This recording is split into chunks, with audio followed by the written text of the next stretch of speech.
খবর পড়ছি খালি পেটে মোহাম্মদ খাচ্ছরের বড় ছেলে মোহাম্মদ স্যাচ্ছর গতকাল সকাল 10:30 ঘটিকার সময় স্থানীয় ঢাকা সদরঘাট থেকে বরিশালগামী একটি লঞ্চে 500 জন যাত্রী নিয়ে বরিশালের উদ্দেশ্যে রওনা দিয়েছিল। অর্ধেক পথে গেলে চিংড়ি মাছের ধাক্কায় লঞ্চটি ডুবে যায়। এতে লঞ্চে থাকা 500 জন যাত্রীর মধ্যে 998 জন আহত এবং 683 জন নিহত হয়। নিহতদের প্রত্যেকের হাতে গাঁটটি পাওয়া গেছে। কথায় আছে, বরিশাইলা লোক মরতে রাজি আছে, কিন্তু গাঁটটি ছাড়তে রাজি নাই।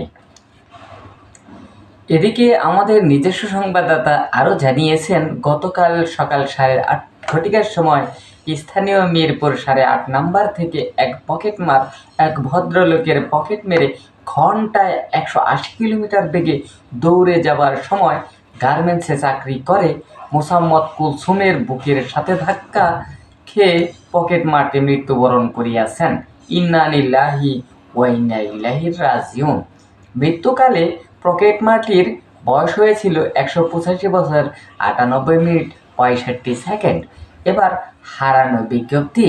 গতকাল রাত্র 3:30 ঘটিকার সময় স্থানীয় জাহান্নামের চৌরাস্তার মোড়ে মোহাম্মদ বেকার আলীর মুদির দোকানের চাইলের বস্তার ভিতর থেকে একটি সুন্দর চেহারাদারি তেলাপোকা হারাইয়া গিয়াছে।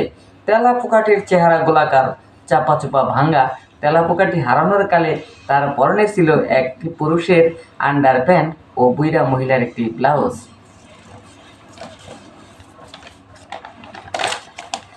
তেলাপোকাটির সন্ধান চেয়েছেন তার বাবা মোহাম্মদ হারেহারামজাদা। যদি কোনো সহৃদয়বান ব্যক্তি উক্ত চেহারাদারি তেলাপোকাটির সন্ধান পেয়ে থাকেন, তাহাকে উপযুক্ত ঠিকানায় পৌঁছে দেওয়ার জন্য বিনীত অনুরোধ করা গেল। যোগাযোগের ঠিকানা মোহাম্মদ হারেহারামজাদা, মোবাইল নাম্বার 01 সুবহান শাহজাহান ইবাদুল্লাহ বরকতুল্লাহ সুইটি তানিয়া আর বিউটি। এবার খেলাধুলা।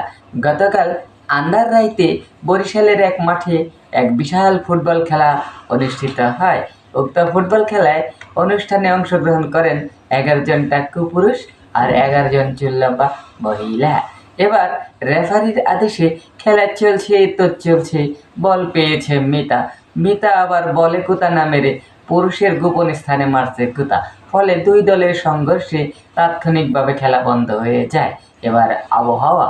আজকে যে কোনো সময় আপনার এবং আমাদের বড় চাচা কলিমুদ্দিনের ঘরের চালের উপর দিয়ে ঘন্টায় 300 থেকে 350 কিলোমিটার বেগে দমকা থেকে ঝড়ো হাওয়া বয়ে যেতে পারে, সেই সাথে গুড়ি গুড়ি বৃষ্টি হওয়ার সম্ভাবনা আছে।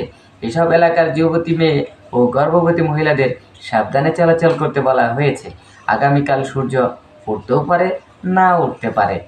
এই ছিল আমাদের এখনকার সংবাদ। আমাদের পরবর্তী সংবাদ রাত্র 3:30 ঘটিকার সময় আরম্ভ হবে। আপনারা বালিশের তলে মাথা দিয়া, কম্বলের তলে না ঘুমাইয়া আমাদের এই ঠাড়া পড়া সংবাদ শোনার জন্য বিনীতভাবে অনুরোধ করা গেল।